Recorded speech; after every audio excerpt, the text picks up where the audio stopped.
Assalamualaikum warahmatullahi wabarakatuh. Saya Yanti mewakili tim dari Bioproses pada pengabdian pada masyarakat. Kali ini tim kami dari jurusan Teknik Kimia Politeknik Negeri Malang akan memberikan atau menjelaskan tutorial pembuatan mikroorganisme lokal atau MOL. Mikroorganisme lokal ini kaya sekali mengandung unsur hara yang bisa kita manfaatkan sebagai bioaktivator pertumbuhan yang bisa digunakan untuk membantu pertumbuhan tanaman. Salah satunya adalah seperti itu, atau bisa kita gunakan sebagai bioaktivator dari kompos ya, dan banyak lainnya. Sumber-sumber dari MOL itu sendiri adalah dengan memanfaatkan limbah-limbah ya, limbah-limbah yang ada di sekeliling kita. Bisa dari limbah rumah tangga atau limbah-limbah dari ikan atau yang lainnya. Kalau limbah rumah tangga kita bisa memanfaatkan nasi basi misalnya, atau sayur-sayuran ya, sayur-sayuran dari proses memasak kita, atau limbahnya sisa-sisa sayuran yang sudah tidak terpakai itu kita bisa manfaatkan juga. Pada video kali ini kita akan memanfaatkan limbah dari ikan ya, limbah dari ikan sebagai sumber mikroorganismenya ya, dan bahan-bahan yang lainnya. Baik, berikut ini saya jelaskan. Yang pertama adalah bahan baku yang kita akan gunakan sebagai MOL ini adalah pertama limbah ikan. Limbah ikan ini saya peroleh ya dari penjual ikan yang rata-rata mereka buang ya, dan kita bisa manfaatkan ya, kita bisa manfaatkan misalnya dari insangnya, kepalanya gitu ya, yang memang tidak terpakai. Di sini banyak sekali mikroorganisme yang terkandung di dalamnya. Kemudian kita juga akan menggunakan kunyit ya, kunyit dan lengkuas ya. Fungsinya ini juga sangat bagus sekali ya sebagai pestisida nabati. Selain itu juga dia bisa berperan, kedua bahan ini bisa berperan sebagai fungisida atau insektisida ya, jadi sangat bermanfaat sekali. Setelah itu kita juga bisa menggunakan gula ya. Gula ini sebagai sumber karbon ya, yang bisa dimanfaatkan oleh mikroorganisme dalam proses pertumbuhannya ya. Gulanya ini bisa kita gunakan gula merah, gula putih boleh, ataupun molase atau tetes ya, sebagai limbah dari industri gula ya. Setelah gula ini boleh dicampur langsung atau kita cairkan untuk bisa kita lebih memudahkan. Selanjutnya kita gunakan juga air kelapa, di mana air kelapa ini kaya akan nutrisi ya, yang sangat baik atau cocok untuk pertumbuhan dari mikroorganisme. Dia juga mengandung misalnya vitamin ya, asam amino ya, hormon pertumbuhan, kemudian nutrisi-nutrisi yang lainnya seperti protein ya, jadi bisa kita manfaatkan.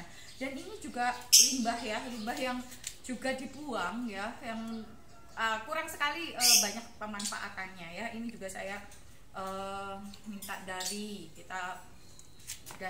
tukang kelapa ya, yang ada di pasar gitu ya, kita bisa minta atau kita membeli dengan harga yang sangat murah ya. Nah, proses pembuatan MOL ini sendiri sangat sederhana dan mudah sekali untuk dibuat ya. Kita hanya mencampurkan bahan-bahan yang tadi sudah saya sebutkan ya.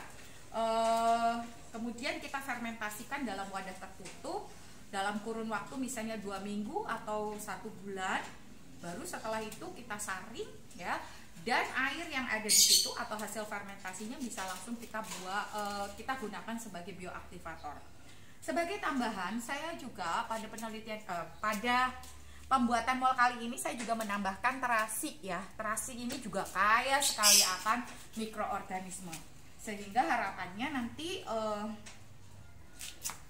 mikroorganisme yang nanti kita peroleh itu betul-betul merupakan komunitas mikroorganisme yang sangat baik, yang berperan sebagai bioaktivator untuk tanaman. Untuk cara kerjanya adalah seperti yang saya sebutkan, bahwa kita mudah sekali untuk membuatnya ya, dimana komposisi bahan ya yang kita butuhkan adalah kurang lebih 5 liter air kelapa ya, kita masukkan. Ini saya tunjukkan ada 1 liter, tapi di dalam wadah ini sebenarnya sudah ada 4 liter air ya. Kemudian untuk limbah ikannya ini kurang lebih 1 kilo yang harusnya memang bisa kita haluskan terlebih dahulu ya. Kita bisa haluskan. Nah, kita bisa langsung campurkan ya. Campurkan ke dalam wadah ini. Selanjutnya kita bisa masukkan juga langsung kunyit. Kunyit ini kita gunakan sebesar atau sebanyak 100 gram ya, sebanyak 100 gram. Begitu juga lengkuasnya ya, lengkuasnya juga kita tambahkan sebanyak 100 gram. Boleh nanti kalau misalnya udah ada peralatan yang lebih membuat dia lebih halus, itu juga akan jauh lebih baik ya. Kemudian air gulanya juga sama, atau gula yang kita gunakan itu juga komposisinya sebesar 100 gram. Saya gunakan yang sudah cair ya, sehingga dia bisa lebih rata, lebih mudah bercampur dengan sempurna. Kemudian untuk terasinya saya sebenarnya membeli yang ada di pasaran ya, kurang lebih juga 100 gram.